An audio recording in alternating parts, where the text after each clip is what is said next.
Ladies and gentlemen, this next segment of the podcast is brought to you by the Heritage Foundation. For over 50 years, the Heritage Foundation has been America's outpost in Washington, fighting against the D.C. federal bureaucracy and working to secure a future that allows Americans to flourish. You see, for too long, conservative principles have been ignored by many of the very leaders claiming to fight for America. But the Heritage Foundation is proud to hold our leaders accountable and stand up for America's founding principles, paid for by the Heritage Foundation. He's here.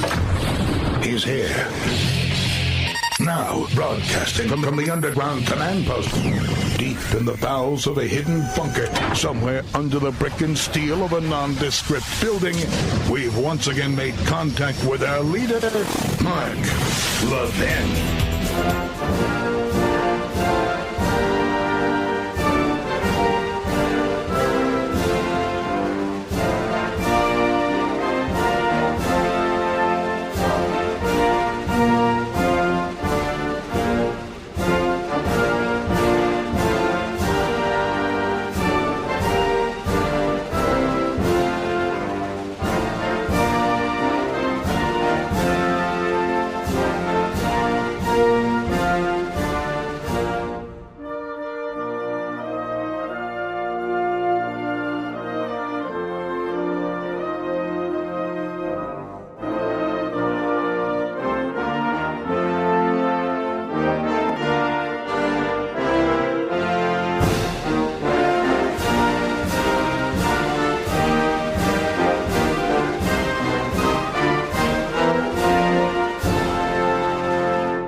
Mark Levin here. Our number, 877-381-3811, 877-381-3811. Well, a lot has happened since I signed off the air last evening. As a matter of fact, it happened minutes after I signed off the air. The execution of two young human beings by a terrorist assassin. And I want to read something to you. I want to read to you the criminal complaint that was filed in the U.S. District Court for the District of Columbia. The charges, the charging document, because you're going to learn some information about this case that you didn't know. Christina Hagenbaugh, duly sworn, in this arrest warrant complaint. Let me silence this phone, which I thought I had, but apparently not. These new iPhones are crazy. All right. Sorry, they're a pain in the you-know-what. I make this affidavit, she writes, in support of a criminal complaint charging Elias Rodriguez with violations of 18 U.S.C. Section 1116, murder of foreign officials, 18 U.S.C. 941J, causing the death of a person through the use of a firearm, 18 U.S.C. 94E 1A triple I, discharge of a firearm during a crime of violence, and D.C. Code Section 22-2001, first-degree murder. And so he's charged with 2 counts of first-degree murder.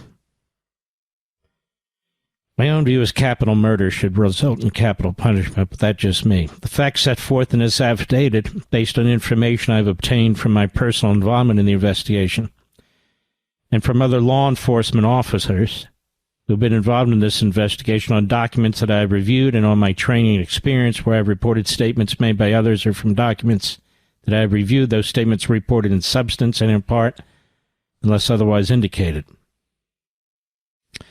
I'm a federal law enforcement officer within the meaning of the federal rules. I'm not going to get into that. Government agent engaged in enforcing the criminal laws, duly authorized by the Attorney General to request a search warrant. I've been a special agent with the Federal Bureau of Investigation since September 2016. And it goes on. Probable cause, I'll skip to that. On May 21, 2025, Rodriguez shot and killed 2 individuals outside 575 3rd Street, Northwest Washington, which is the site of the Capitol Jewish Museum. The museum was hosting an event related to Jewish diplomatic and business relations hosted by the American Jewish Committee that aims to, quote, bring together Jewish young professionals and the D.C. diplomatic community. The event was attended by several members of the United States-based Israeli diplomatic mission.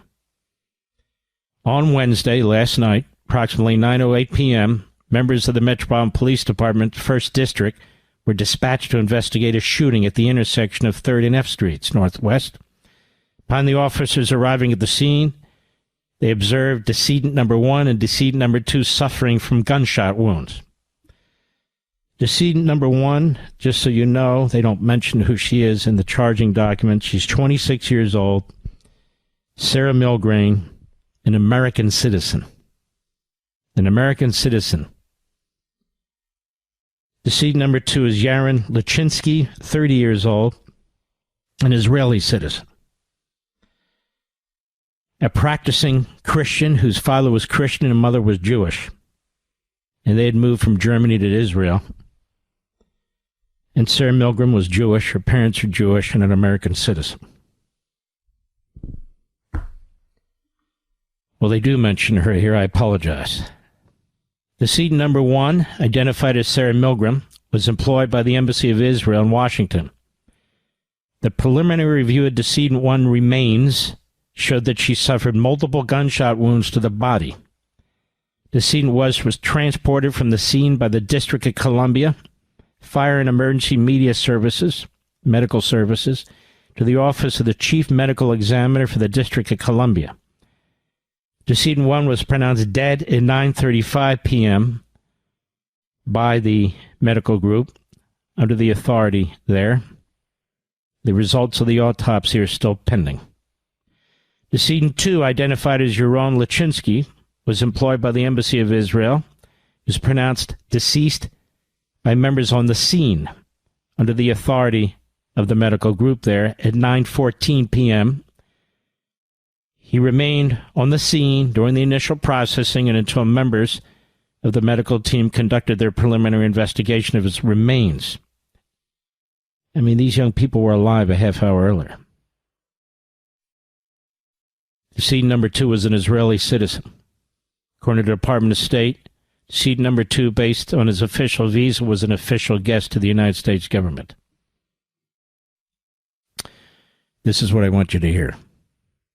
Upon arriving at the scene, Metropolitan Police Department Officer 1 canvassed the area for cameras and observed several affixed to the museum. Officer 1 and his partner, Officer 2, entered the building to inquire about the cameras and identify witnesses. Once inside, Rodriguez asked to speak with the officer. Rodriguez then stated that he did it, quote-unquote, and that he was unarmed. Rodriguez was taken into custody and identified by Illinois driver's license and firearms owner's identification card, it is an Illinois driver's license, as Elias A. Rodriguez of Chicago. Rodriguez spontaneously stated on scene to the MPD, Metropolitan Police Department, "I did it for Palestine, I did it for Gaza, I am unarmed." Rodriguez was holding a red scarf identified by one witness as a keffiyeh. And MPD officers escorting Rodriguez from the museum, he shouted, "Free, free Palestine." On scene, multiple witnesses were identified and interviewed. Witness number 1 stated that witness number 1 was outside the Jewish museum sitting in a car when he saw a male, later identified as Rodriguez, wearing a blue hooded raincoat and backpack attempting to light a cigarette in the rain. Witness 1 found the defendant's behavior strange, and it captured witness 1's attention. Prior to shooting, witness 1 saw 4 people walking out of the Jewish museum, and soon after, witness 1 heard gunshots. Witness 1 ducked down, and after the gunshots eased, looked again. Witness 1 saw that Rodriguez motioning as if he was attempting to shoot the firearm, but it was not firing. Rodriguez then ran away. Witness 1 observed Rodriguez motion with his arm as if he was throwing an object. Witness 1 later explained that police located a firearm in the vicinity of where Witness 1 observed Rodriguez throwing his throwing motion. After the Metropolitan Police, MPD, arrived, witness one observed police officers walk Rodriguez out of the museum. Witness one commented to the police that person they had in custody was the same guy. Witness one observed during the shooting. However, during a subsequent interview, witness one stated witness one, was 70% certain that Rodriguez was the same person, but witness one was certain the backpack and the jacket were what the assailant was in fact wearing. Here's the intense part. On scene, the Metropolitan Police Department officers were able to review surveillance video from immediately before and during the shooting that captured the exterior of the museum, so they caught everything on video, everything. In summary, the video shows a slim-built person wearing a blue jacket with a hood, a large dark-colored backpack, blue pants, and light-colored shoes, consistent with the clothing worn by Rodriguez, walk across F Street Northwest in the direction of the museum, where the decedents were standing, preparing to enter the crosswalk. So these young people, they're done, and they walk out, probably going to walk to their apartment or walk to a cab, whatever.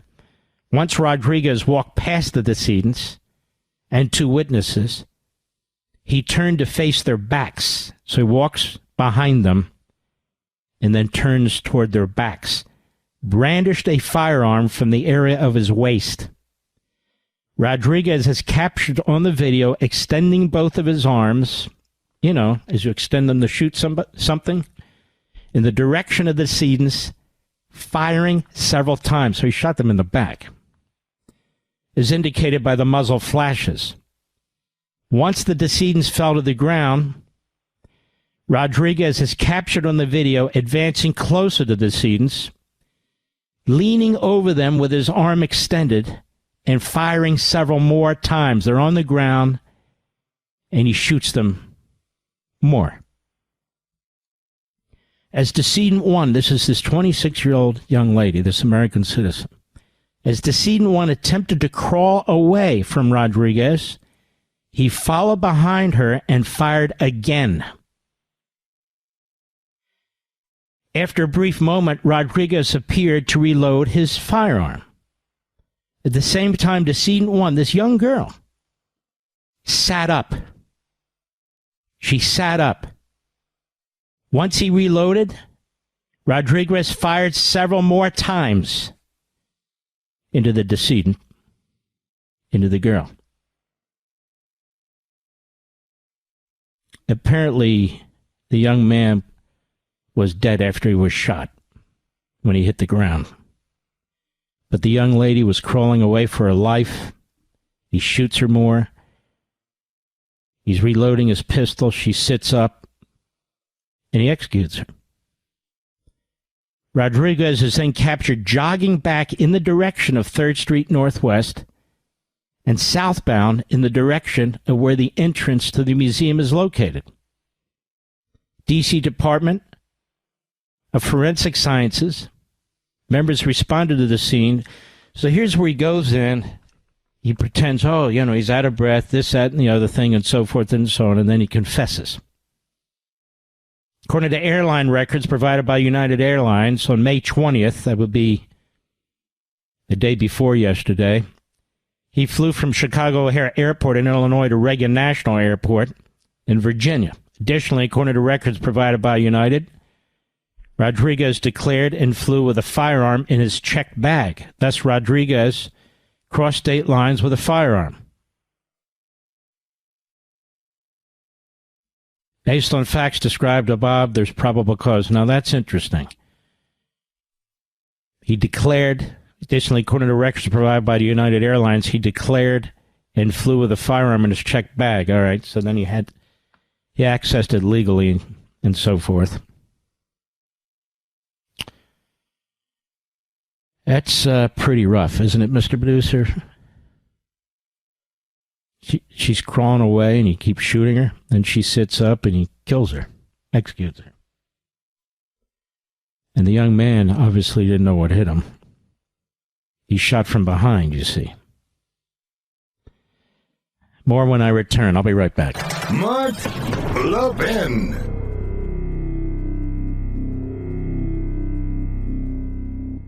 The Heritage Foundation wants to wish a happy Armed Forces Day to the men and women currently serving in the United States Armed Forces. Heritage recognizes that without their sacrifice and devotion, Americans could not enjoy the freedoms we have today. And with Memorial Day right around the corner, it's more important now than ever to reflect on the sacrifices of so many. Unfortunately, the U.S. government doesn't always honor those sacrifices very well. A declining defense industrial base and a nuclear arsenal that some say is quickly being outpaced by China are some of the most pressing issues facing our military right now. Defense experts at the Heritage Foundation have spent significant time investigating these issues, and they now have solutions. So please go to heritage.org/Levin, heritage.org/Levin. Get access to Breathtaking, the Heritage Foundation's newly released nuclear documentary. Grab your copy. It's absolutely free. Again, go to heritage.org/Levin, Levin. Get access to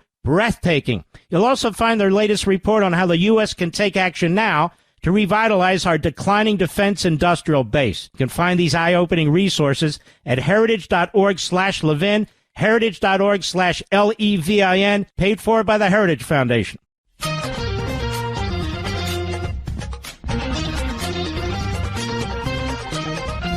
You know, ladies and gentlemen, I've been talking for a long time about the fusion of the Marxists and the Islamists, and you're starting to hear it on Fox by other hosts and guests now. This is why I do what I do. You're hearing about oppressor oppressed. Before I wrote the book American Marxism during the pandemic 4 years ago, nobody talked about oppressor oppressed. So we do that too. In fact, nobody would use the word Marxism. They kept using the word socialists or progressives. And I went on TV with American Marxism, and I said, we've got to get our nomenclature correct. So now you hear the word Marxism. Now you hear the combination, I think they call it the red-green combination, or the combination of the far left and the Islamists. Yeah, it's Marxism, Islamism, the fusion of the two. That's also in American Marxism. It's also something we've talked about at tremendous length on this program, and we'll continue to do so. I was also the first one to call out Dr. Jill Biden. Now everybody's asking about Dr. Jill Biden. They're going back to tapes back in 2019 and so forth and so on. I've been talking about Dr. Jill Biden long before that, because she is the number one culprit in the cover-up and what was done to the people of the United States as a result of his election. But who is this subhuman who executed these two young people? Elias Rodriguez, Jerusalem Post. He's been an active member of the Party for Socialism and Liberation, a far-left Marxist pro-Palestinian group. There you go. Exactly as I told you. This fusion between the Marxists and the Islamists. He's a native of Chicago. He's 30 years old. He held a red kippah and shouted, "Free, free Palestine." You've seen that? You've seen that? As I roll down here. He has a BA in English from the University of Illinois, Chicago, and this is what's happening in our universities and colleges, thanks to Qatar, thanks to Communist China. He worked as an oral history researcher at the History Makers Digital Archive, and most recently as a profiles administration specialist at the American Osteopathic Information Association. Yep. Made a political donation to the Joe Biden campaign in 2020. 2017, he attended a protest in honor of the anniversary of the death of Laquan McDonald, a 17-year-old boy who was fatally shot by a Chicago police officer. I want to go on about this guy because he's a Marxist. And we have Marxists in Congress. We have Islamists in Congress. This is why Bernie Sanders hates Israel, hates Netanyahu, hates the government there. That's why he embraces Tlaib, he embraces Omar. There's the two Islamists. They all embrace AOC, who is a Marxist. Stick with me. I know what I'm talking about. We'll be right back.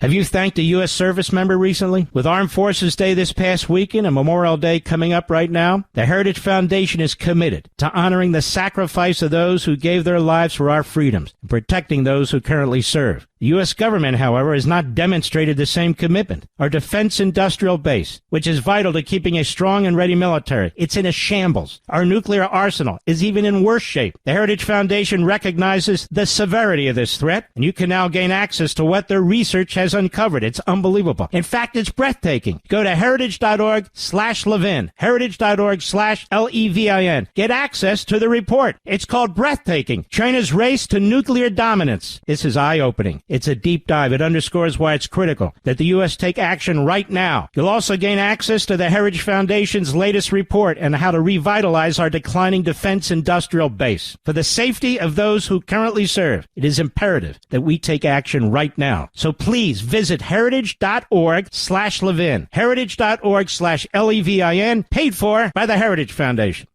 Mark Levin on the front line of liberty. Call in now, 877-381-3811.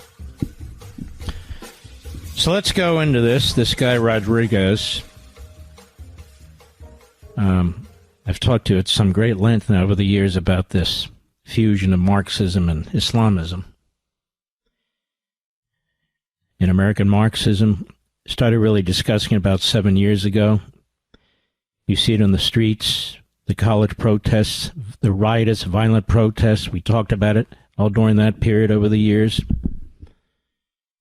Now, of course, people say, and have you noticed that Marxism, these people really are pathetic. If they would actually think for themselves and read and study these things, rather than wasting time on their weekends and their nights, maybe they'd actually know something rather than regurgitate and plagiarize.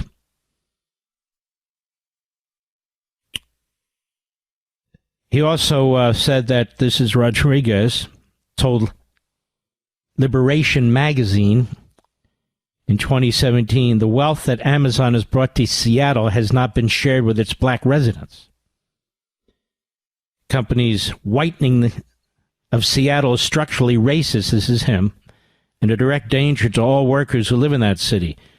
So do we in Chicago and all across the country want a nation of cities dominated and occupied by massive corporations, where only the rich and white can live, and the vast majority of us must live on edges of the city and society, living in deeper and deeper poverty? Sounds like Bernie Sanders, sounds like AOC when she fought Amazon. So Amazon said, you know what, we're not going to come into your district. On Thursday, this Marxist organization, the PSL, they said that Rodriguez is not a member. He had a brief association with one branch that ended in 2017. We know of no contact with him over 7 years. We have nothing to do with the shooting and do not support it. Yes, but it demonstrates his mindset, ladies and gentlemen. Nevertheless, in a picture from April 2025, a person resembling Rodriguez appears to participate in the PSL Chicago Socialist Reconstruction Study Group at the Restored Bookshop in Chicago. Additionally, according to Open Source Intelligence, an X profile, Twitter, has surfaced that seems to belong to Rodriguez. One X user calls the user Elias. The account started to actively publish on X in October 2023, just 2 weeks after October 7. Posted content including a video calling to bomb Tel Aviv and words, Happy New Year, death to Israel. Furthermore, Rodriguez's suspected blue sky profile picture shows the two terrorists who attacked the Jaffa light rail in November 2024. It goes on. So the guy is a real violent Marxist Islamist. That's what he is. Just go up and shoot two people randomly. One apparently died right on the spot, shot them from the back. And then that young lady, 26. That's why they kept hearing the gunfires. You figure they said he kept firing and firing. Because he executed her. In the initial shot, she crawled away, leaned over her and shot her again. Then he's reloading his pistol and she sits up and kills her. And he also unloaded on the young man who'd been on the ground. So this guy, it's just Now, Mr. Producer, you have some of the clips from Fox and Friends this morning. How many are there? I don't have it. Well, let's get started. Let's go to the first clip. Go ahead. Well, my thought is this. I'm not a rabbi and I'm not a diplomat, so I'll call it as I see it. The West is weak. They're weak against this fusion of these Marxists and these Islamists. They're spending hundreds of billions of dollars in our country and throughout Europe. Qatar is number one. Communist China is number two. That's not a mistake. That's not a coincidence. They're trying to destroy us from within. President Trump talks about the enemy within. This is the enemy within. We see it. There's a Kristallnacht taking place in our country every day and throughout Europe every day. Jews are not safe in every capital in Europe, and now they're not safe in our capital.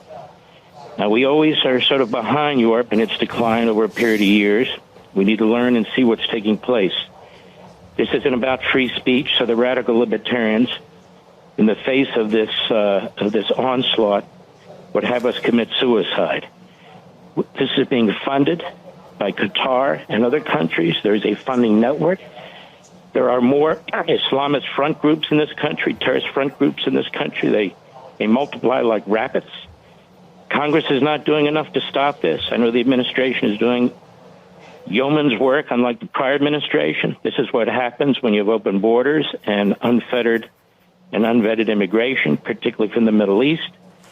Our courts are not capable by ideological and administrative processes to deal with. In fact, they are obstructing efforts by this administration to deport the enemy, and they are the enemy. They're not an adversary. They're not a bunch of punks just with big mouths. They're marching through the streets like no Nazis ever have, like no Klansmen ever have in our country, calling for the destruction of the United States of America, the overthrow of the West, burning the American flag, chasing Jewish students on college campuses, threatening elderly Jews who hold signs on the streets peacefully, attacking our synagogues. Now, I say this to my fellow Americans. Is this what we want? Is this who we are? Because the ruling class is letting us down. Seal the damn borders, which is what President Trump is doing. Stop every damn penny coming into this country from these terrorist states. I don't care if they put smiles on their faces and hold seminars or whatever the hell they're doing. They're the enemy. They're the enemy. They funded 9/11. 9/11 wasn't even about Jews or Israel. It was about us. They killed over 2,000 of our people. Let the Israelis win their war against Hamas. Stop holding them back. They killed over 1,200 of their people in the most heinous ways, so horrific that the videos haven't been released on any single cable or network television show. That's how horrible it is. If you want to act like a subhuman, you need to be treated like a subhuman. These terrorist organizations, they don't think like we do. They don't think like the West. They see weakness because there is weakness. They've all but destroyed our Ivy League schools, and they're working now in K through 12. What are we going to do? Yell the First Amendment? Free speech? What are we going to do? Allow them to keep pouring money into our country, buying sporting events, buying politicians, buying businesses, and then pretend when they put smiles on their faces and they're driving around in their Mercedes-Benz that they aren't the terrorists that they are? How many more reports have to be published about the amount of money that's being poured into this country by these terrorist states like Qatar, like Iran? We can allow Iran to get a nuclear weapon? The president says no. Isn't it time that the entire nation says no, rather than a debate on whether we can manage a nuclearized Iran? They want to destroy us. They've tried to assassinate our president. How many more signals do they need to send us? What else do they need to do? They are eating away at our country from within. Europe has basically been conquered. We need to put our foot down. These two precious human beings executed in cold blood. And let me tell you something, Brian. In 3 days, we'll be on to the next subject. Never even think about them again. They took hostages. They raped them. They murdered them. They starved them. They tortured them. They executed them. They're still 20 of them, in tunnels in Gaza. And the Israelis are being told to back off. Our media uses Hamas statistics, Hamas lies, to turn the world against the Jews in Israel and against the United States, to affect public opinion. The same American media that lied about Biden lie about these terrorist regimes and what's taking place in Gaza. And our Congress, the Bernie Sanders, the Talibs, the Omars, the AOCs. They have a lot to answer for with this Marxist Islamist crap. And the fact of the matter is, they boycott the leader of Israel, Netanyahu, because they hate Israel. They say, oh, we don't mind Israel. It's Zionism we oppose. Zionism is the establishment of the state of Israel. It's the only indigenous people on the face of the earth that are now allowed to be indigenous. So we have to have a discussion in this country, but I'm not a rabbi and I'm not a diplomat. So I'll pray and I'll talk, but it's time for action. Were there more clips you said, Rich? Let's go to the next one, please. Go ahead. I do find there's a little ignorance when it comes to some of the people that are in the middle of the street, too. They're getting away with it because they say free Palestine. But now you have the person that committed this act saying free Palestine as well. But they've been marching in the middle of the street with Hamas flags. They have been denying October the 7th the whole time. And people think they're just dumb kids. We got a report that's from the hostages that were released that they were communicating with the college campuses. It's like a sleeper cell that's right in front of us, and we don't seem to be paying attention to it. That is brilliantly put. And like this guy, Khalil, isn't it funny that Democrats are defending him? Every disgusting reprobate. They circle the wagons to defend them. The Constitution that they've been trashed and attacked. The framers who wrote it, they attacked and trashed. Now they wave it around like there's some First Amendment right to be a mouthpiece and a leader for a front group that seeks to overthrow our colleges and destroy our learning. The West is under attack. This is a war against the West. People need to understand the mentality that we're up against, whether it's the Marxists or the Islamists. They have a joint venture to take out Europe and now the United States from within. Just as Reagan destroyed the Soviet Union without firing a shot, they intend to destroy the United States without firing a shot. They're doing a hell of a good job of it. Look at the rot in our colleges and universities. We scream about the First Amendment and free speech. We don't even have academic freedom. The faculty hires the faculty. They hire people of the same ideology, the same mentality. We're brainwashing our children. We taxpayers are paying for this. We parents are paying the tuition for this. We have a say in this. This isn't about free speech. This isn't about civil liberty. This is about whether we survive as a free nation. And it is happening now. Donald Trump is fighting it as best as he can. The Democrats are basically the umbrella for all these reprobates and malcontents and so forth and so on. They have them within their own midst. And we have some, I don't even say we, they're not Republicans, some of these phony isolationists who have their own platforms and so forth out there. Israel's going to drag us into a war. We're in a damn war. Don't you understand? They're in our country right now. They want to kill us. They want to take down our towers. They're destroying our universities. It's not a matter of Israel dragging anybody into anything. This is a war on London. It's a war on Paris. It's a war on Amsterdam. It's a war on Washington and New York. And it's happening in front of us right now. Whether the media wants to report it fully or not, it is taking place right now. And we'll have a little more when we return. I'll be right back. Mark Levin.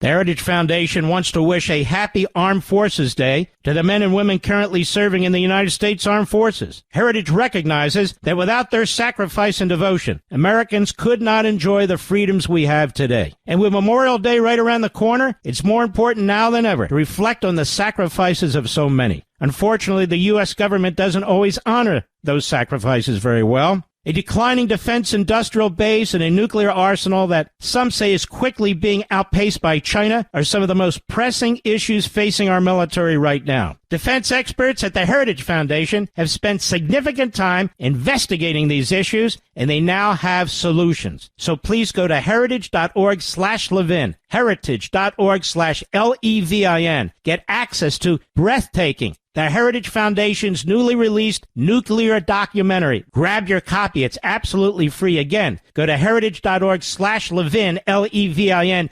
Get access to Breathtaking. You'll also find their latest report on how the U.S. can take action now to revitalize our declining defense industrial base. You can find these eye-opening resources at heritage.org/Levin, heritage.org/Levin, paid for by the Heritage Foundation.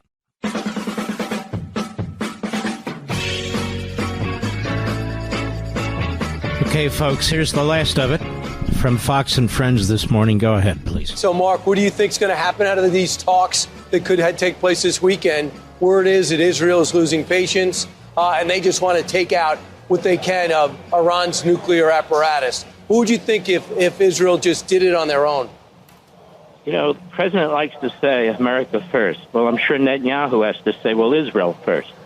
And while they love America, they love us, they have to protect their people. And for them, it's life and death. Just as it was for us after 9/11. We didn't ask Israel's opinion, Europe's opinion, Asia's opinion, anybody else's opinion. We knew what we had to do.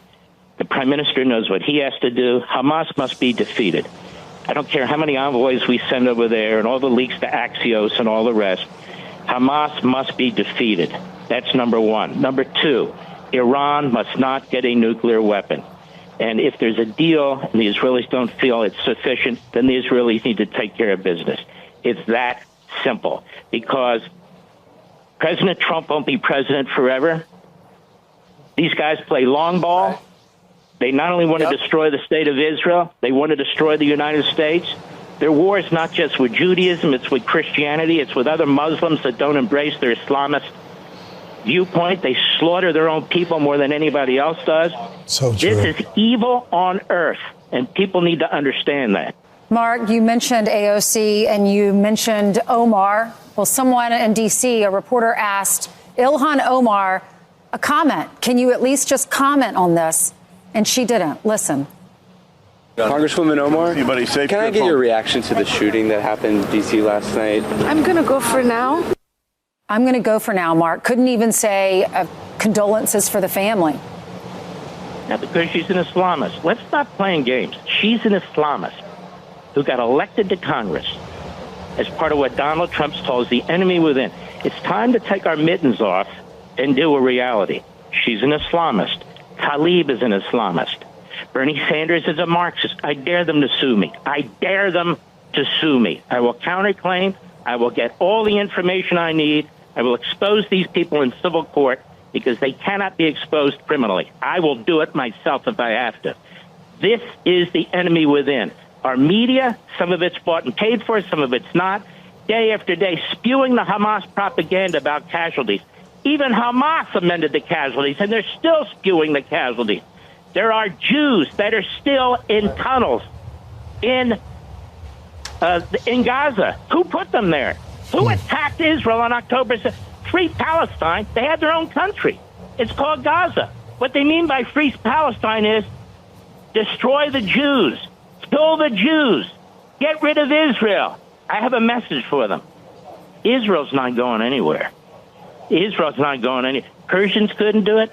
The Romans couldn't do it. The Babylonians couldn't do it. Hitler couldn't do it. And they're not going to do it either. And I have another message for them. Donald Trump is president of the United States. The United States is not going anywhere either.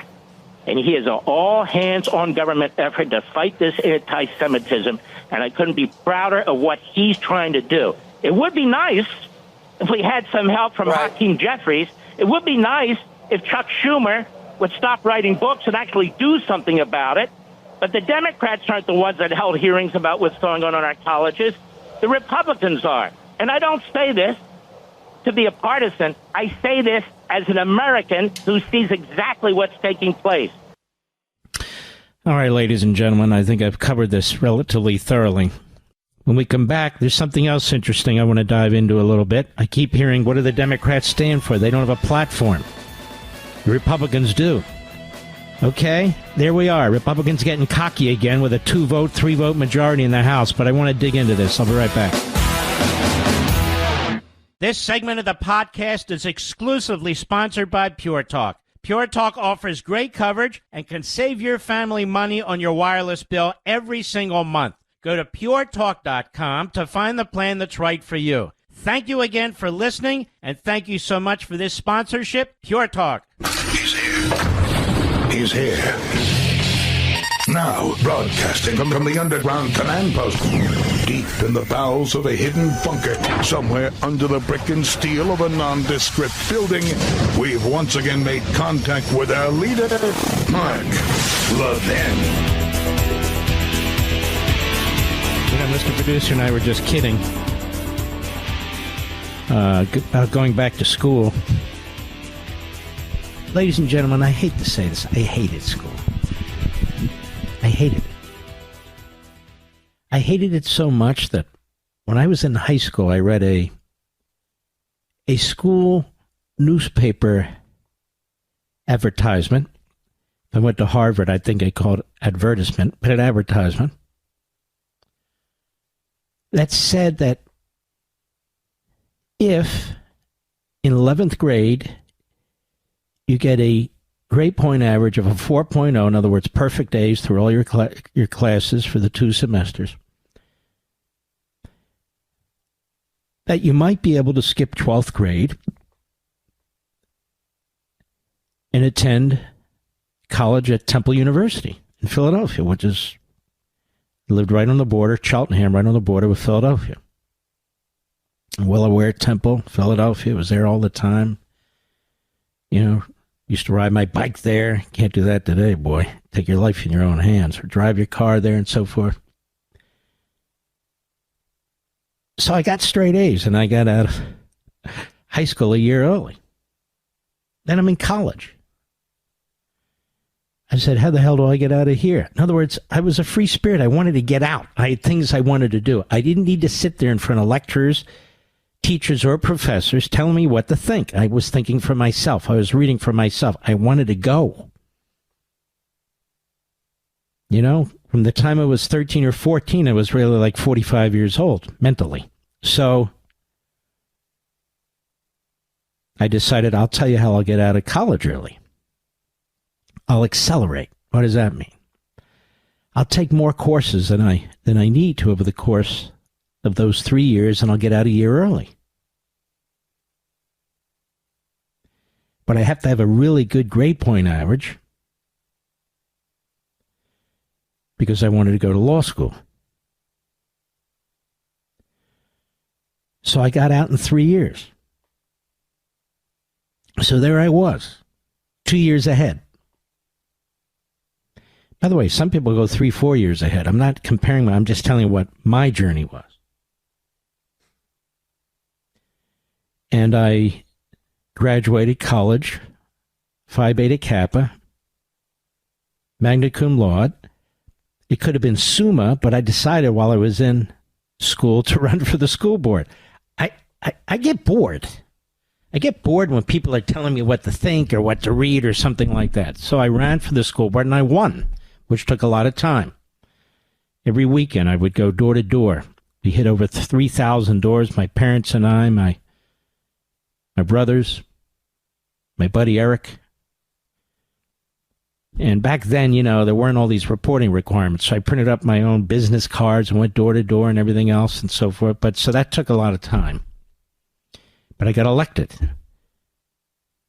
And I was the youngest school board member. At that point, I don't know, maybe they've had younger. At that point in the history of the Commonwealth of Pennsylvania. I got elected when I was barely 19. And I ran on a tax limitation agenda. And I formed a political action group of citizens. There were no businesses involved back then. I was a young guy. Citizens. Regular citizens.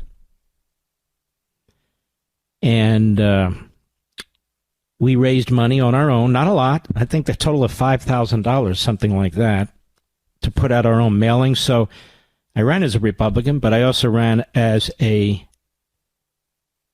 tax-cutting conservative.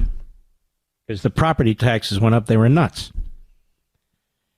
Now, the interesting part is that the township back then, it's completely different now, but back then, Cheltenham Township, lovely place.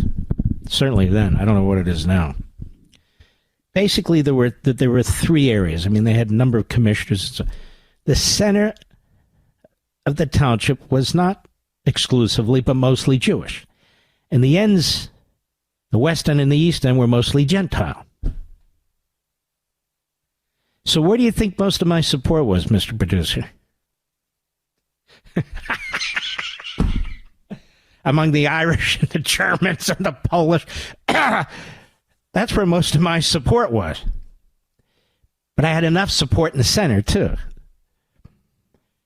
So I won overwhelmingly in the Republican primary. There were three of us. My buddy Bob Seelig and a couple others. Bob Seelig, who's now in Florida. I haven't seen him. I saw him a couple of years ago, maybe. Anyway, and then the general election. We won the general election. So I was doing that while I was college and then law school and so forth. But I wanted to get out. I just said, let me get the hell out of here. I don't want to listen to these people anymore. I mean, I really could have gone one of two ways, right? I really could have. I would never have gone the way of a really rotten kid. I just wasn't. I was a really good kid. I never smoked. I never did drugs. I never did any of that stuff. I wasn't a nerd either. Played baseball, played basketball, played, I don't know, most of the soccer. I think baseball was my most enjoyable sport, but nonetheless, usually first base. He's a pretty damn good hitter, by the way. And so, that's what happened. Then I thought, no, you want to hear some more? I don't know why I'm doing this. Maybe people like to hear about it. There were two things I was thinking about becoming, Mr. Producer. I've never told you this, have I? A senator or a rabbi.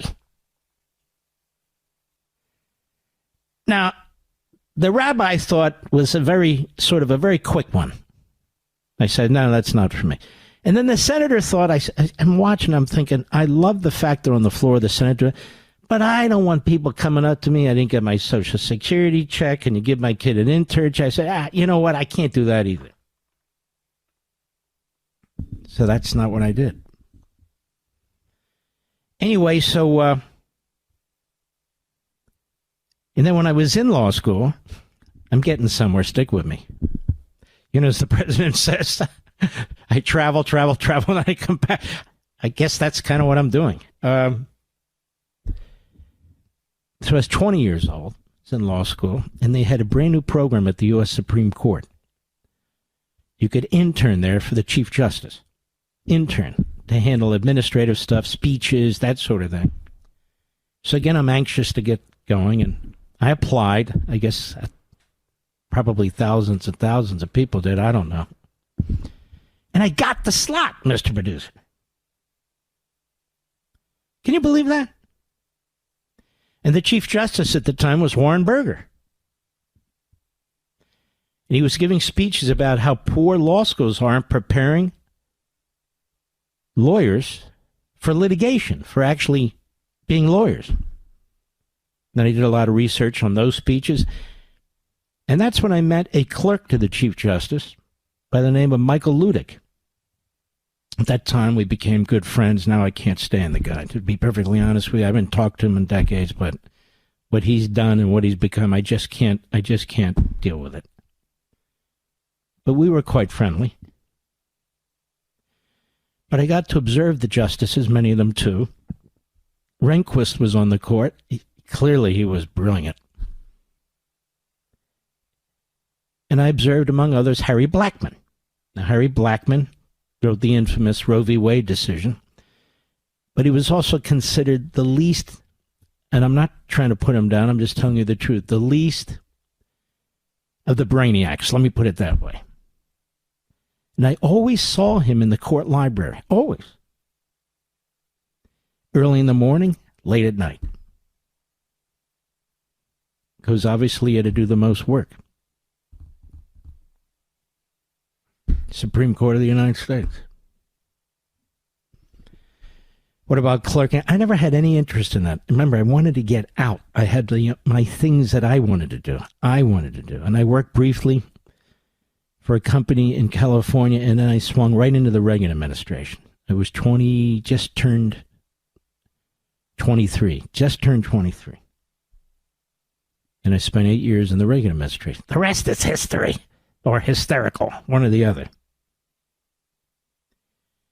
So I got to see somewhat of the Supreme Court from the inside. Obviously, I wasn't sitting in the conferences. Nobody does, other than the justices. Justices who were very friendly, justices who sort of had their nose in the air, justices who were egomaniacs, justices who were tough. Berger was a nice guy, but he was tough. He was tough. In fact, my buddy Arthur Ferguson, who we've had on the show over the years, he was a clerk for Berger. But he wasn't a clerk when I was the intern. I would have remembered him, I'm sure. But I never had an interest in clerking for anybody.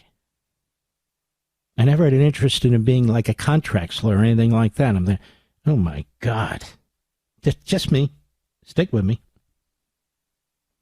And so now we have these two cases that came down from the Supreme Court today. And I'll use Reuters to alert you to them. The U.S. Supreme Court has acted in a series of cases involving challenges to executive orders signed by President Trump. Reuters, of course, is out of Britain, and it is a radical, Israel-hating, America-hating wire service. In my humble opinion, just my opinion, just one man's opinion, but I read a lot. I read a lot. The court, let's see here. Let's see if Reuters is even the right place to be. Cases at the court have involved all kinds of issues. Yeah, thanks a lot. And then they go through the cases. This is not the right one to look at. Sorry, America. I want to pick up, here we are, U.S. News. Let's try this one. U.S. News is always good because they have the information, plus you feel like you're reading a comic book. You know what I mean, Mr. Badu? You take out a crayon and just start coloring the thing. U.S. Supreme Court allowed President Trump's... Now, let's start with that. U.S. Supreme Court allowed. Is that the way the Constitution is set up? The U.S. Supreme Court has allowed? The U.S. Supreme Court has allowed? That's not the way that works. Now, I can't use U.S. News because a big advertisement just dropped down. Should we try another one, America? This is what I got to deal with here. Let's try this one. In a win for President Trump, USA Today, in his effort to take control of independent agencies, it's not take control of independent agencies. He won an election. Where are independent agencies in the Constitution? Let's get really smart about this. They don't exist. There's 3 branches of government. So what branch is the independent agency in? Well, it's in the executive branch, but the president can't touch it. Where is that written? Nowhere. Nowhere. So they create the administrative state, which is a massive 4th branch of government, massive resources, massive power, not in the Constitution, independent agencies or boards. What's that? Another concoction that's outside the constitutional construct. I'm just being straight with you. Well, they write, in a win for President Trump in his efforts to take control over independent agencies, oh, he must be a fascist. The Supreme Court allowed him on May 22nd to keep 2 Democratic members of federal labor boards away from their posts while their challenge to his firing of them proceeds. The High Court signaled in its opinion that it may ultimately overturn a 1935 precedent and side with Trump in the underlying cases, allowing him to permanently remove, without cause, members of boards that Congress created to be independent of direct presidential control. Well, that is unconstitutional. Just because Congress creates it doesn't make it constitutional. So these are unconstitutional concoctions. And maybe the Supreme Court's going to take a look at them. But the court temporarily blocked orders by 2 separate Washington-based federal judges, of course, that had shielded Kathy Harris from being dismissed from the Merit Systems Protection Board and Gwen Wilcox from being removed from the National Labor Relations Board before their terms expired. They did something like this under Biden. They cleared out a number of these so-called independent agencies. And so what they ought to do is do away with them. Because in my view, they are not constitutional. And then there was a second decision that I'll get to in a moment. We'll be right back. Mark Levin.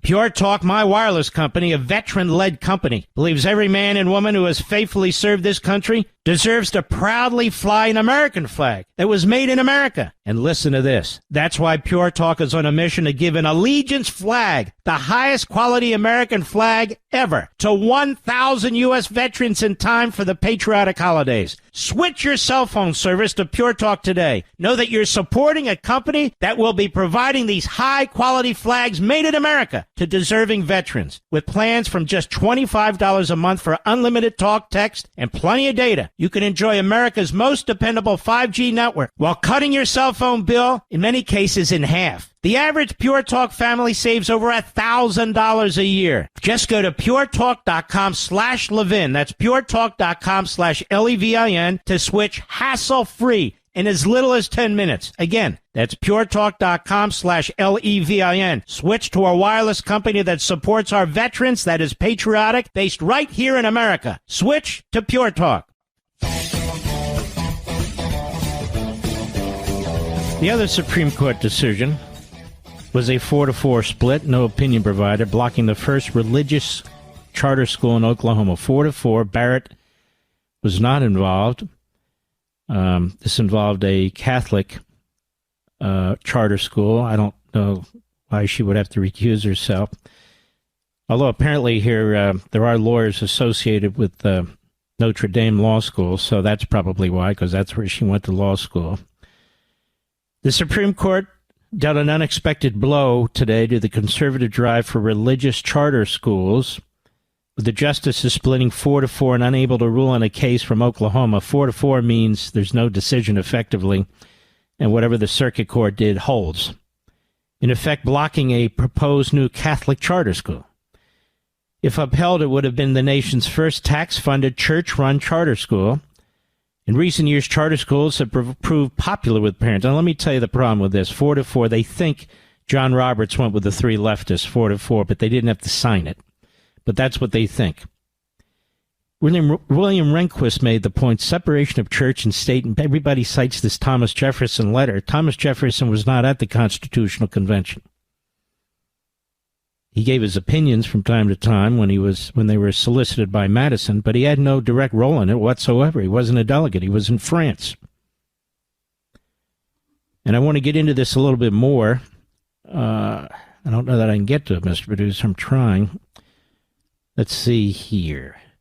Hey, look, we're live and national, and I'm a quasi-professional. You know, people have been in radio all their life. Well, I've kind of been in radio all my life, but I didn't train as a radio guy. All right, I'm looking. I got it. I'm working on it. I got it. Mr. Producer, here we go. Oh, my God. Found it. All right. I'll be right back. Pure Talk, my wireless company, a veteran-led company, believes every man and woman who has faithfully served this country deserves to proudly fly an American flag that was made in America. And listen to this. That's why Pure Talk is on a mission to give an allegiance flag, the highest quality American flag ever, to 1,000 U.S. veterans in time for the patriotic holidays. Switch your cell phone service to Pure Talk today. Know that you're supporting a company that will be providing these high-quality flags made in America to deserving veterans, with plans from just $25 a month for unlimited talk, text, and plenty of data. You can enjoy America's most dependable 5G network while cutting your cell phone bill, in many cases, in half. The average Pure Talk family saves over $1,000 a year. Just go to puretalk.com/Levin. That's puretalk.com/Levin to switch hassle-free in as little as 10 minutes. Again, that's puretalk.com/Levin. Switch to a wireless company that supports our veterans, that is patriotic, based right here in America. Switch to Pure Talk. Mark Levin, the great one. The great one, Mark Levin. Dial in now, 877-381-3811. I want to dive into this with you, ladies and gentlemen. 4-4, likely John Roberts sold out the country again. Votes a lot with the left these days, doesn't he? Barrett recused herself. So the way this is written up, Supreme Court dealt an unexpected blow to the conservative drive for religious charter schools, with the justices splitting 4-4 and unable to rule in a case from Oklahoma that had the effect of blocking a proposed new Catholic charter school. Now, a couple of things. When you go into poor neighborhoods, there are public schools and there are Catholic churches, among other churches. There's no spanking, elite private school in these poor neighborhoods. And so when it comes to school choice, you basically have a choice. That is, if you're not bused 20 miles outside of the community or 10 miles outside of the community or whatever community it is, you can go to a parochial school or you can go to the public school. And basically the churches set up these charter schools. So it's not like somebody's going out of the way to fund Catholic schools or religious schools. People are looking for alternatives to lousy, rotten public schools. Now, I thought we were past this.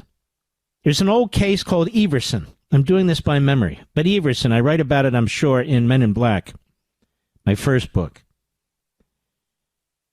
And Everson was a case involving, as I recall, whether or not government money could be used, let me put it this way, whether or not children could be picked up by a public school bus while that public school bus is driving from point A to the public school, but in between pick up kids that are going to a parochial school, a Catholic school, and drop them off on the way to the public school. It was a weird case because one of the Catholic bigots on the court was Hugo Black, the first Supreme Court justice under FDR.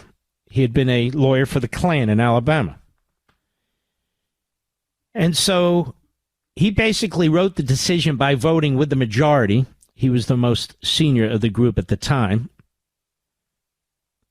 And he wrote a very sort of strange case, but the bottom line is it allowed it. It allowed that public school bus to take these kids to Catholic school. It was not viewed as a violation of church and state. Now, the problem is our First Amendment doesn't talk about church and state. That's not in the Constitution, separation of church and state. That was in a letter that I mentioned earlier that Jefferson wrote, who was not at the Constitutional Convention and had no role in it. Basically, the clause is no establishment of a religion and free exercise of religion. But how does this establish a religion? It certainly doesn't. And in the early days of our republic, religion had a very significant role in certain states. First colonies and then states. So the interpretation that's been given to it by the more extreme elements is not even rational. Certainly not. It's ahistorical, let me put it that way. So here you would have Oklahoma saying, okay, look, you pick a school, you want to go to a charter school, and there's a Catholic charter school down the street.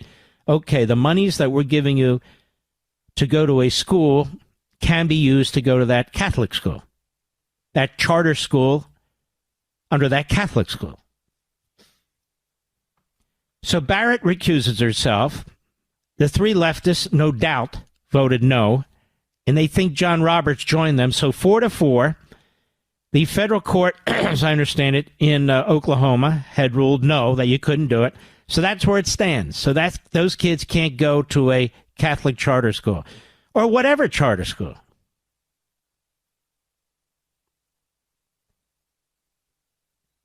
Religious liberty advocates appealed to the Supreme Court last year, arguing it was also unconstitutional to exclude churches from sponsoring a state-funded charter school. I would just say there's nothing in the Constitution that prevents it. Nothing. Zero. It's certainly not the establishment of a religion. How is it the establishment of a religion? Unless you read that very, very broadly. So that was the other decision. a no decision, which left in place the circuit court decision. Was that understandable, Mr. Producer? Fairly so? I want to talk about this budget and tax cutting bill that was passed by the House of Representatives. It goes to the Senate. If the Senate can make it better, great. I don't have a problem with that. But I think a lot of the handful of the House members and senators who are speaking out now would never have voted for Ronald Reagan's tax cuts. Never. Never. Because he couldn't get the spending cuts through. He tried, but he couldn't get them.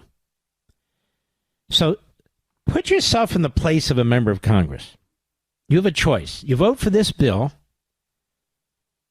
which has significant tax cuts across the board, more funding to secure the border, more funding for the military, no taxes on tips, significant reduction in taxes on Social Security recipients depending on income, and same with overtime. A bunch of other things that we've always wanted. Killing that bill. Having a 68% tax increase. No additional monies for these American priorities. What would you do? What would you do? Now, the bill adds to the deficit, but they can't get enough cuts in there for a majority to agree to in this one bill. It's one bill. There'll be future bills. What would you do, Mr. Producer? Would you vote for it? You'd vote yes, right? So would I. And you can keep fighting to cut spending and so forth and so on. I mean, they're making adjustments to Medicaid that need to be made. They're not going far enough, some say. Okay, but they're making adjustments that haven't been made, and they want to make them now.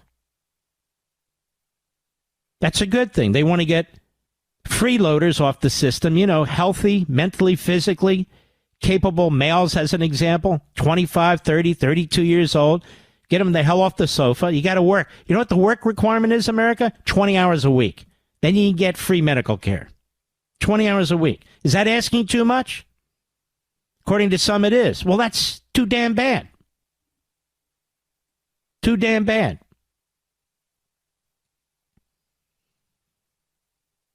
Yes, I would have voted for it. And then I would have continued fighting for spending down the road. You got to keep... You kick the can down. I'm not kicking anything down the road. We need the tax cuts. We need the border monies for more detention centers and on and on and on. We need the money for the military. Look, it's reality. That's what you got to deal with. Now, I've proposed several constitutional amendments. In the Liberty Amendments, another #1 New York Times bestseller, the Liberty Amendments, a number of constitutional amendments to limit spending as a matter of constitutional construct to a certain percentage of the GDP and on and on and on. Have you heard a single Republican senator or House member embrace it? Just one? Not one. They don't fight for it. They don't contact Convention of States. Our friends, the Mecklers and the rest of the folks there, 5 million strong, and say, how can we help you do this? None of them do.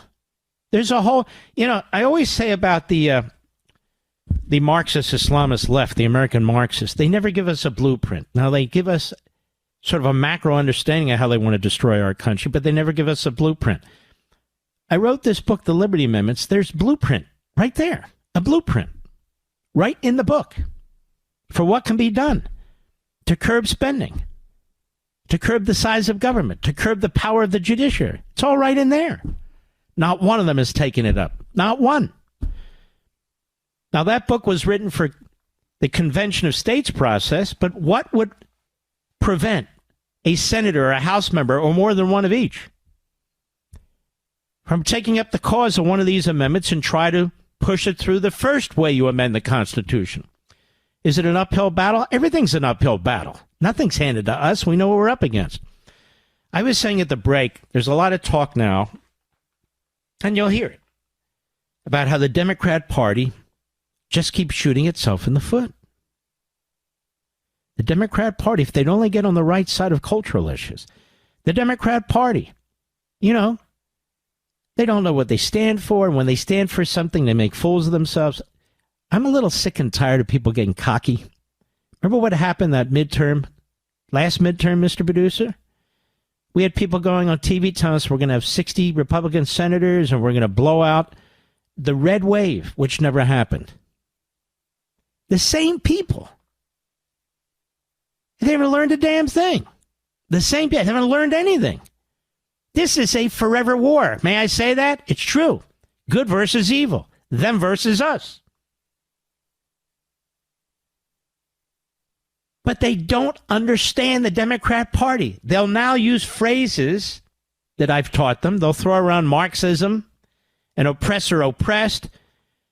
But they don't really fundamentally, substantially understand it. The Democrat Party's not playing on our ball field. The Democrat Party is trying to figure out not what it stands for. They know what they stand for. They're trying to figure out how to win an election with or without our support. How to fool us, how to lie to us, how to destroy Donald Trump.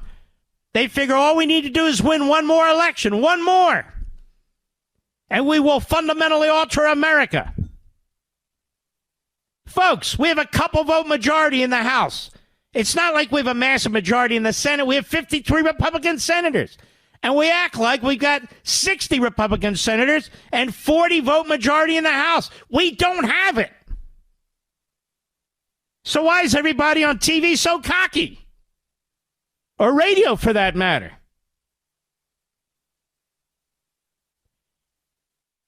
Don't understand what we're up against. Look at the judiciary. I wrote an entire book on the judiciary. It was my first book. I understand what we're up against. And you will too. I think it was John Roberts say it. Maybe it was somebody else. It was in the background as I was doing something.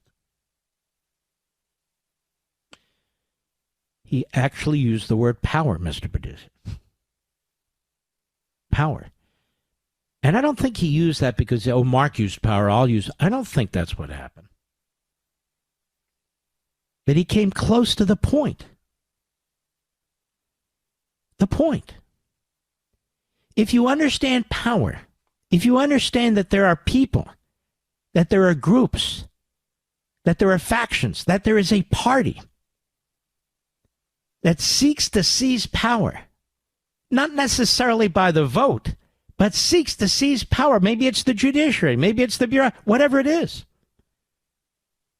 Then you understand what we're up against. I want to pursue this briefly when we come back. We have two great guests in the next hour, including the ambassador to the United States from Israel. We'll be right back.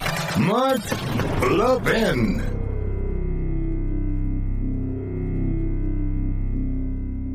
Pure Talk, my wireless company, a veteran-led company, believes every man and woman who has faithfully served this country deserves to proudly fly an American flag that was made in America. And listen to this. That's why Pure Talk is on a mission to give an allegiance flag, the highest quality American flag ever, to 1,000 U.S. veterans in time for the patriotic holidays. Switch your cell phone service to Pure Talk today. Know that you're supporting a company that will be providing these high-quality flags made in America to deserving veterans. With plans from just $25 a month for unlimited talk, text, and plenty of data, you can enjoy America's most dependable 5G network while cutting your cell phone bill, in many cases, in half. The average Pure Talk family saves over $1,000 a year. Just go to puretalk.com/Levin. That's puretalk.com/Levin to switch hassle-free in as little as 10 minutes. Again, that's puretalk.com/Levin. Switch to a wireless company that supports our veterans, that is patriotic, based right here in America. Switch to Pure Talk. Power. You're going to hear me talk about power. You're going to hear more and more people talk about power because we're the point of the spear here. We blaze the trail. We put smart ideas into the public square where some of our friends pick them up, which is good. That's the point, to spread the word. Smart ideas on power is an incredibly smart, substantive, important book, but easy to read, nice and tight. I'll be right back.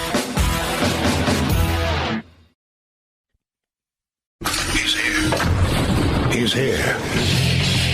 Now, broadcasting from the underground command post, deep in the bowels of a hidden bunker, somewhere under the brick and steel of a nondescript building, we've once again made contact with our leader, Mark Levin.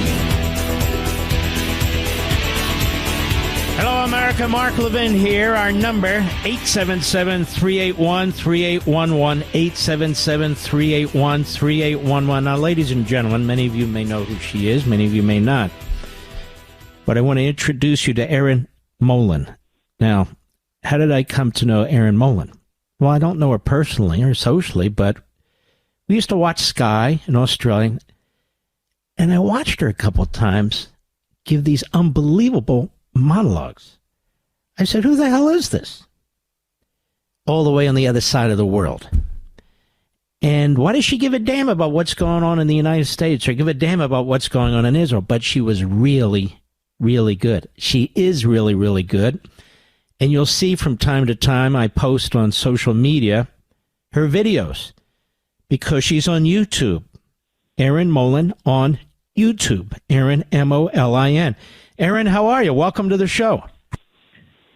Mark, it's such a pleasure. Thank you so much for having me. I don't get nervous very often after 20 years in the media, but with you tonight, I certainly am because it's such a privilege. So thank you for having me. I'm very grateful. Well, it's our honor. Now, I wanted to get into something with you here. You saw what happened in Washington. You see what's going on in Israel. You see what's going on in the United States. You're in the United States right now. What do you make of all this Marxist Islamist movement in our country, and by the way, in Australia, all throughout Europe, of course? What do you make of all this? I think it's incredibly sad, Mark. First of all, I think it's utterly terrifying, and it makes me angry. You know, I think the attitudes of so many who have never, ever personally had to encounter terrorism, but believe you me, they will, because as you said this morning, it's already here. It's already in our Western cities. Yet we have people marching with Hamas flags who purport to be feminists and purport to care deeply about empathy and humanity, but who stand for the complete opposite. I think the world has lost its way. I know under Trump we've changed direction, which is wonderful, but there is still so much left to do. I know Qatar has put out a statement regarding what happened outside the Jewish Museum in Washington, saying that they do not stand for terrorism, regardless of the motives. I mean, how utterly offensive for them to put out anything, given the role they play in every single evil element that is occurring around the world, and to say, oh, regardless of the motive, as though there is anything that would justify what occurred. So to answer your question in short, Mark, I'm horrified by where we're at, but I am determined to continue to fight to change the trajectory and make sure my 6-year-old daughter has a world that is representative of what we value, which is peace, hope, freedom, life. And you know, it's interesting, Erin, about Qatar in this instance. If you go to memri.org, memri.org, you will see that they're bought and paid for so-called journalists have been condemning the United States, condemning Israel, blaming Israel for what's taking place here. So they put out an official statement. They fund what's taking place, fund it. And their wholly owned journalists are saying what they don't want people in the United States to know. What do you make of this country, Qatar? I find it to be utterly contemptible.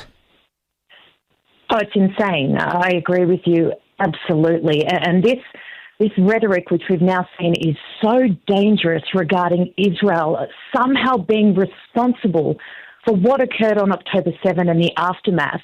Again, I say it is insane. And Qatar, they are the fire setter, the arsonist, and the firefighter, well, pretending to be. They are fraudulent. And I understand, the pressure on the administration to meet with people, to have relationships, to have dialogue, absolutely. But in no world will they ever represent what we care about. The ideology is so far gone there. I look at the media with this narrative now and looking at, things like genocide and Israel is seeking revenge and proportionality. I'm sorry, There is not one element of revenge to what Israel is doing in Gaza right now. If on October 8th, Hamas had laid down its arms and returned the hostages, you could absolutely argue that continued military action was wrong right now. They have not. There is still a threat that exists daily. They have said publicly, you don't need to be Einstein. They went on television after the first ceasefire and they said, we will carry out October 7 again and again and again at the first opportunity we get.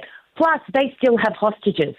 So what is Israel supposed to do? They did not start this war. They do not want this war. What are they supposed to do? And I'm not Jewish, Mark. I'm not Israeli. I didn't even have a Jewish friend prior to October 7. I have lots of them now, which is lovely. But I stand for humanity. I've got half a brain. I understand that this does not stop with Jewish people. It does not stop with Israel. Look at cars driven by Islamists into crowds. They are not checking IDs. They are not asking, are you Jewish? They don't care who they kill. I grew up in Indonesia for 7 years. I speak the language fluently of the world's largest Islamic population. They kill Muslims more than they kill anybody else. This is China, massive threat. But Islamism, it is, if people don't understand and don't wake up soon, it's already too late in many ways. But we've got to start fighting back and we've got to get serious about it because we cannot continue to appease people who want to destroy us. It is insane. Now you know why I like this lady, America. Let me ask you a question. Where did you come up with your thought processes? Reading, observing, using your noggin, experience? What was it? I had, Mark, the most incredible dad. And I know most people would feel the same way about their own father, but if you'd give me a minute or two, I'd love to tell you about him, and it goes a fair way to explain why I'm the way I am. He was a major general in the army. He went to Iraq and ran the war there for the U.S. forces for a year. So he got there, and General Petraeus identified him and said, we need this Australian to run our war. So he ran the Battle of Fallujah, the first democratic election in that country in decades. He then went on to join Parliament in Australia, and he holds a record for most individual votes of any politician in Australian history.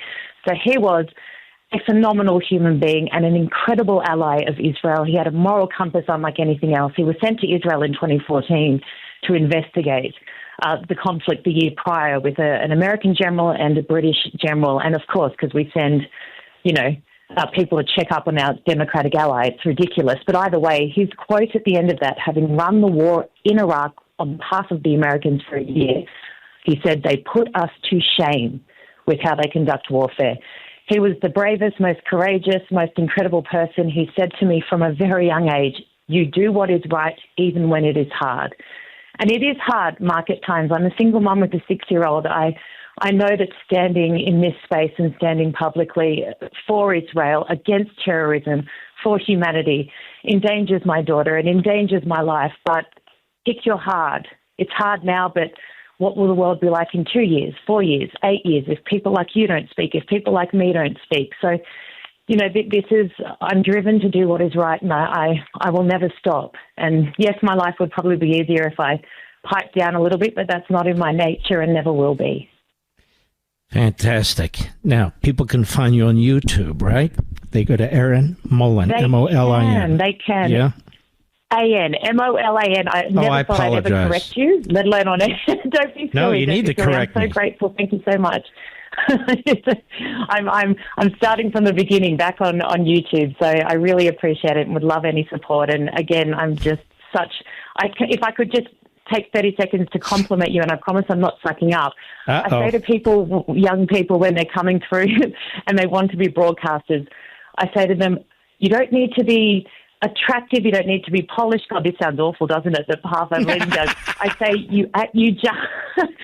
you just need to be easy to listen to and speak with conviction. And I say to them, now believe you me, this has nothing to do with the attractive part, but I say Mark Levin is unconventional, but there is no one more compelling on television. I cannot look away. Anyway, I am such a big fan, and I'll stop now because I'm probably embarrassing myself, but I'm so grateful, and thank you so much for having me. Are we done already? Hey, you have to go to Chris Cuomo's show. Now, I wouldn't mention me to the Cuomos. Just knocking on the door. Yeah, you go ahead. Are you not? tight?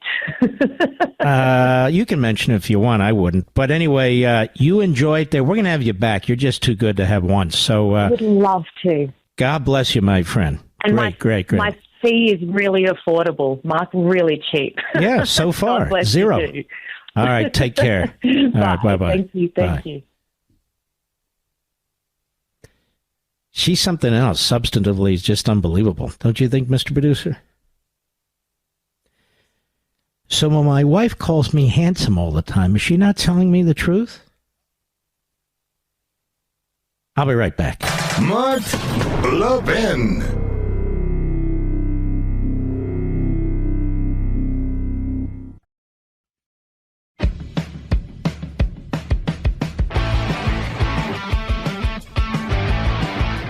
You know, if CNN and MSNBC closed down tonight, our nation would be better off, our free press would be better off, our body politic would be better off. I'm going to give you a perfect example. Sarah Sidner is a host at CNN. I don't know who she is. She doesn't know who she is. Jonathan Epstein was a witness to what took place last night.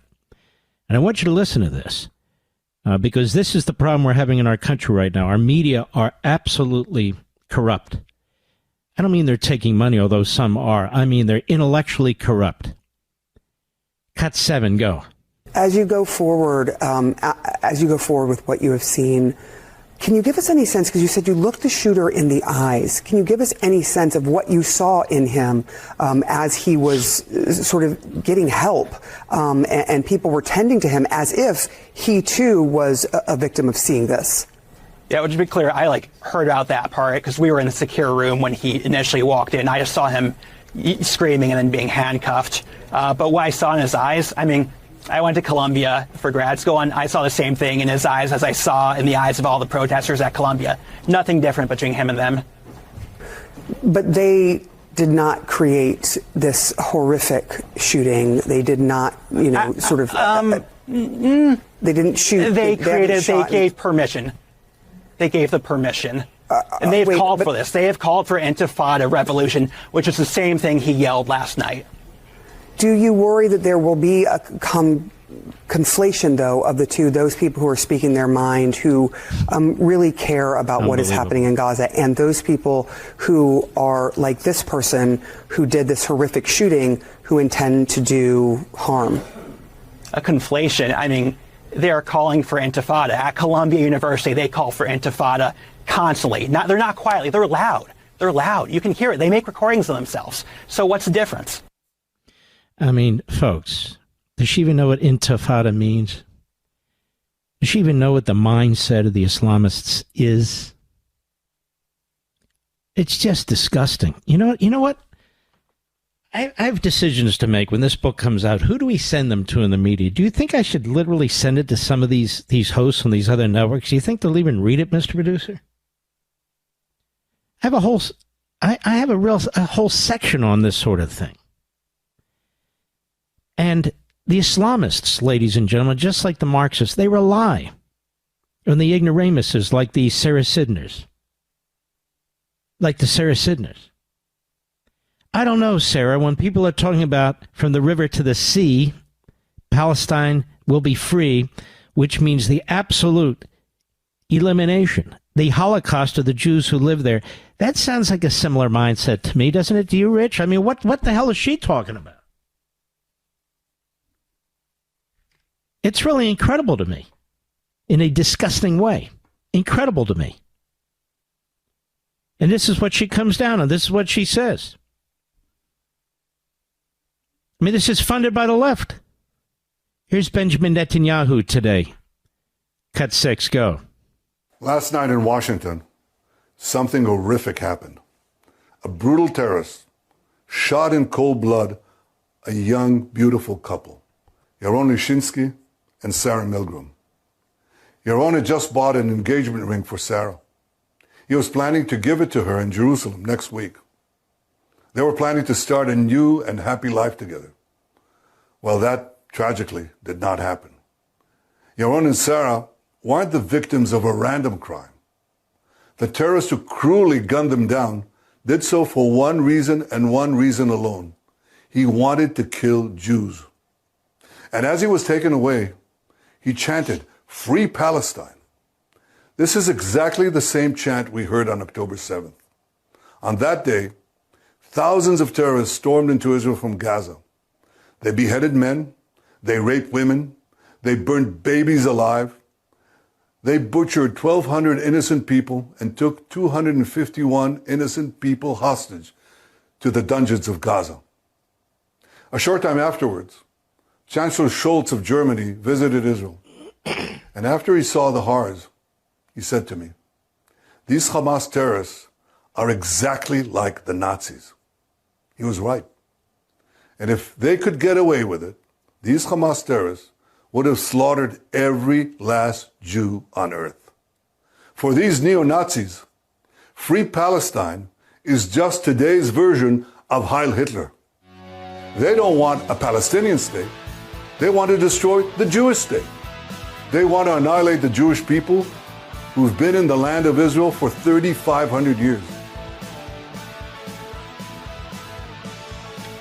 Nobody more articulate than that man. I'll be right back.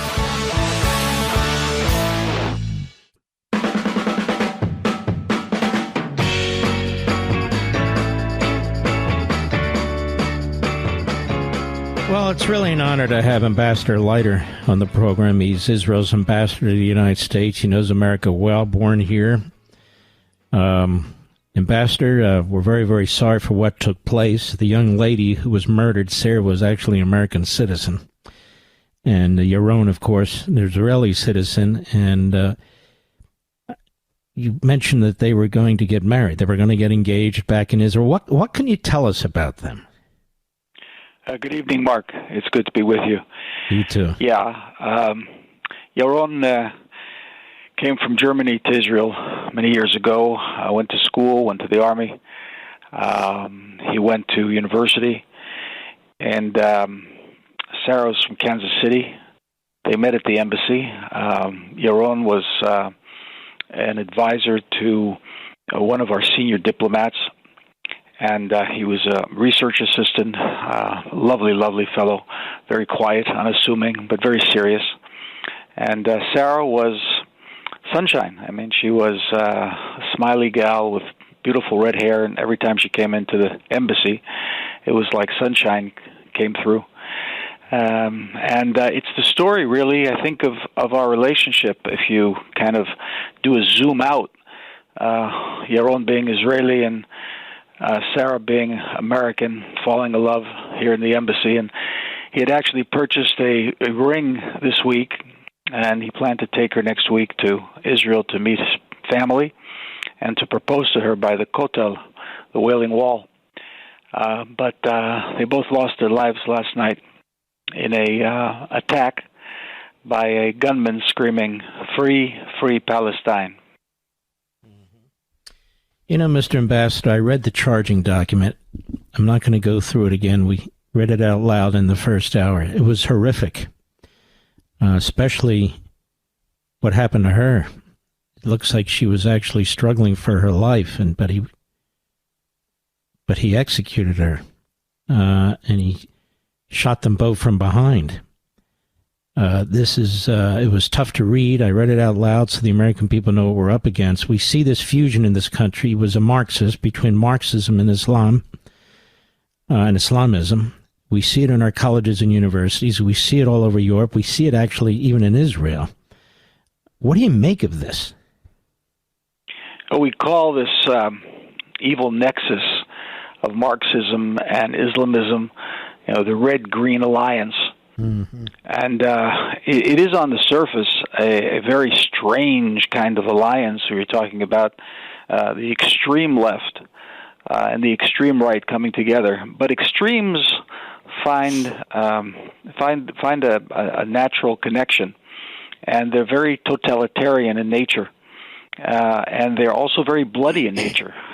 Marxism was responsible for the murder of 100 million people in the 20th century.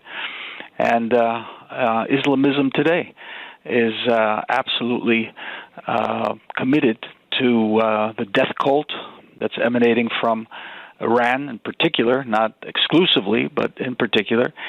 and it lends some credence and understanding to Israel's insistence that Iran doesn't get a nuclear bomb, because if they do, they will use it.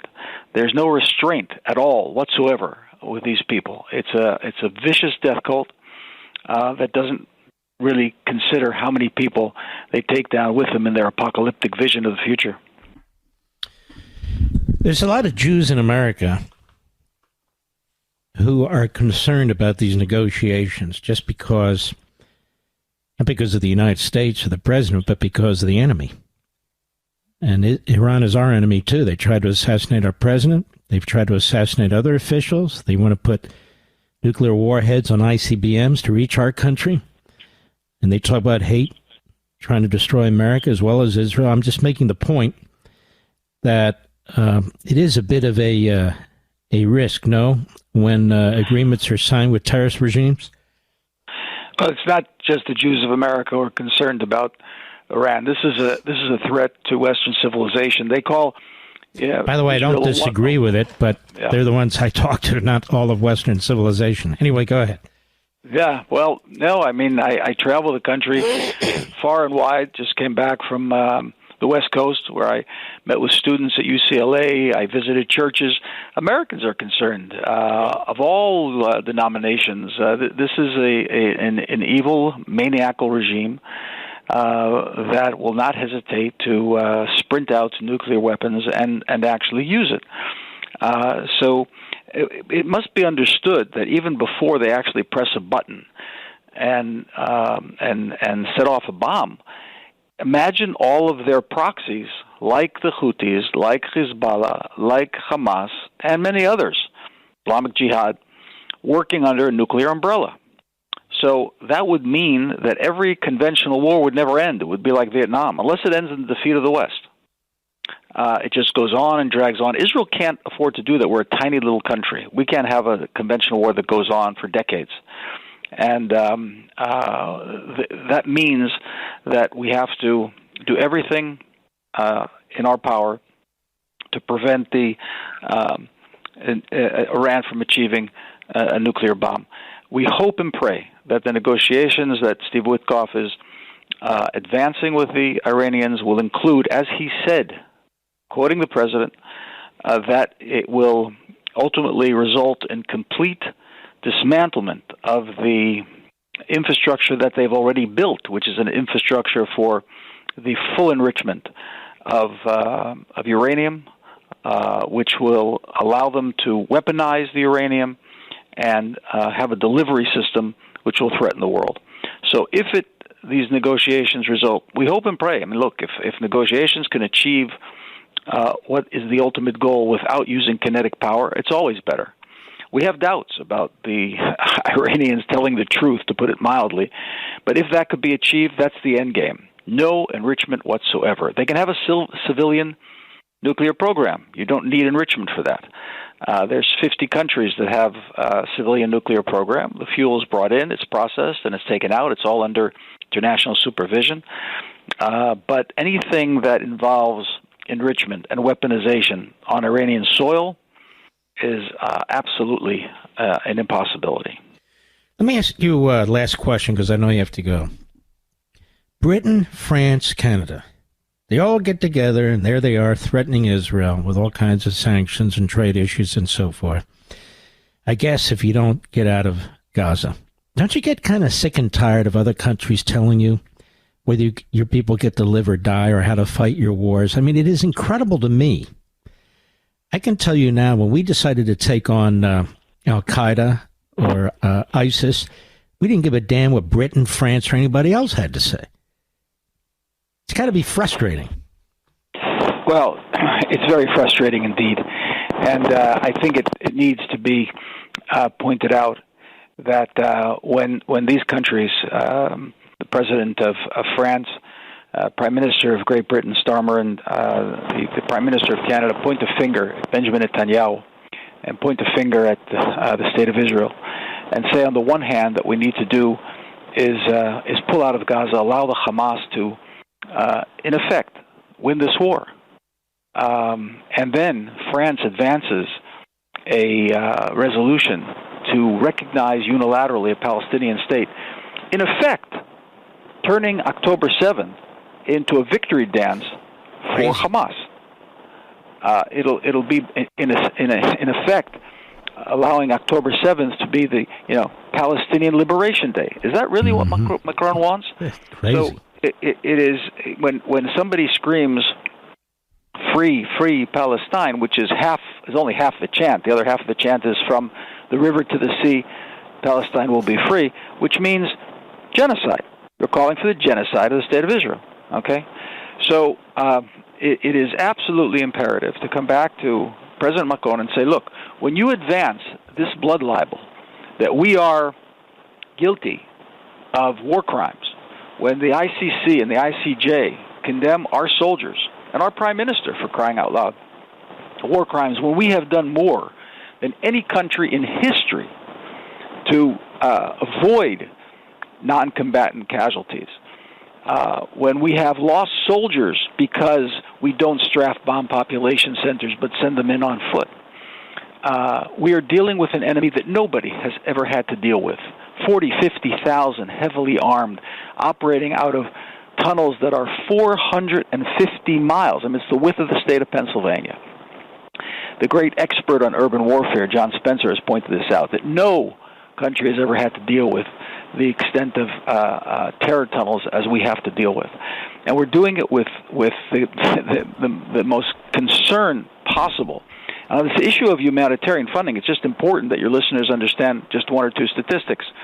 The accusation that we haven't supplied humanitarian funding into Gaza is simply fallacious. It's a blood libel. It's like saying that we use blood in our matzahs for Passover. Okay, we've put in 92,000 trucks, semi-trailers, 92,000 semi-trailers with 1.8 million tons of food. The problem that we have is, and the problem that anybody with a moral conscience should have, is that all of this, which is raised tax-exempt to NGOs around the world, is going to Hamas. 40% of it comprises the budget of Hamas. Does the average donor in, St. Paul to an NGO providing food for Gaza really want it to be used by Hamas to raise money for their terror activity? So what we pursued, and we did this for a year and a half, despite the fact that we know that this is going to Hamas and is going to be used to shoot at our soldiers. We did it anyway. Mm-hmm. But now we've achieved a process through the Gaza Humanitarian Foundation in which the food will be distributed by an American company using American security forces, not the Army. This is a private enterprise. These are all ex-Army people. And the IDF will only be in the periphery. They're going to be able to process 300,000 people at each installation. And the food is going to go directly to the families, not to organizations, not to the Hamas, but directly to families. So beginning May 25th, the beginning next week, we're going to be able to process 1.2 million Arabs living in Gaza. That will expand over the following month until we can reach all of them. And the only difference is, number one, more families will be getting what they need, and number two, Hamas will not be getting what they want. And that's the big difference, which everybody should be supportive of, particularly the European countries that are always so critical of us. You're a fantastic ambassador. You're a good friend of the family. You've suffered through this war, too. We've discussed that, unfortunately. And it's always an honor to talk to you. It really is. And God bless you, my friend. Be safe out there. Thank you, Mark. All the best to you and your listeners.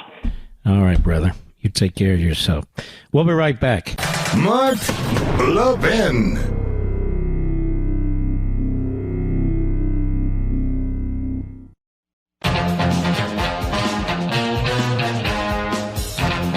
So tomorrow, I'm very excited about this. In the first hour, we're going to discuss why is the Democrat Party,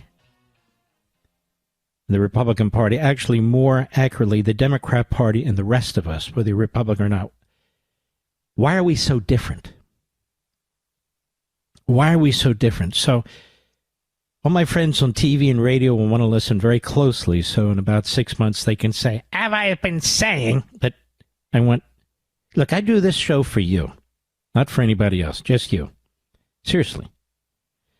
So we're really going to get into this. It's going to be, I think, quite interesting and fascinating. Things will come together for you. Why is it that they come from one approach and we come from another? You're hearing a lot of stuff on TV. The cockiness is very annoying to me because it's a lot of the same people who screwed up the great red wave that was coming. And they have a way of removing the urgency of the moment or lowering the voter turnout by the cocky comments they make. I mean, we all would like to be Pollyannas, but that doesn't serve any purpose. That doesn't serve any purpose. We need to be realistic about what's taking place. The other side is not playing by our rules. Some of you say, look at them. What do they stand for? What are they doing? Look how messed up they are. They're not plotting that way. They have a different plan in mind, completely evolving around power. And so if you don't understand them, it's like understanding the Marxists and the Islamists. If you don't understand them, then all you do is you think of these things through your own experiences, your own mindset, and you get it totally wrong. They get it totally wrong. So I think it'll be fascinating. Of course, we'll cover the main matters that are taking place too, but I really want you to try and tune in the first hour tomorrow. And by the way, when I sign off, you can run over to Amazon. They're going to start cutting that discount more. I want to make sure you get in on the action there. Book's called On Power. Couldn't be simpler. And I really want you to read it when it comes out. It's a great Father's Day gift, too. Let's take a few calls here. Let me see here. Let's go to John in Maryland, the great WMAL. John, how are you? I'm good, Mr. Levin. I just told your call screener that you're right on target when the way this country is headed with the hatred for the Jews. And I'm a Christian myself, and I'd just like to say a prayer for the two young people that were murdered last night, and also that people need to get their the Jewish people and Christians need to get their heads out of the sand, because the enemy is within, and pretty soon it won't be from the river to the sea. It's going to be from the East Coast to the West Coast. Yeah, you're so right, because they want to destroy the West. The West is built on Judeo-Christian belief systems and values. They want to destroy it. They've said they want to destroy it. And you're 100% right. Great call, John. Ladies and gentlemen, we salute our armed forces, police officers, firefighters, emergency personnel, our truckers, the men and women in Ukraine, the men and women in Israel, and you, the American people. I have an idea. Let's go over to Amazon.com. Get your On Power. Let's have some fun. I'll see you tomorrow.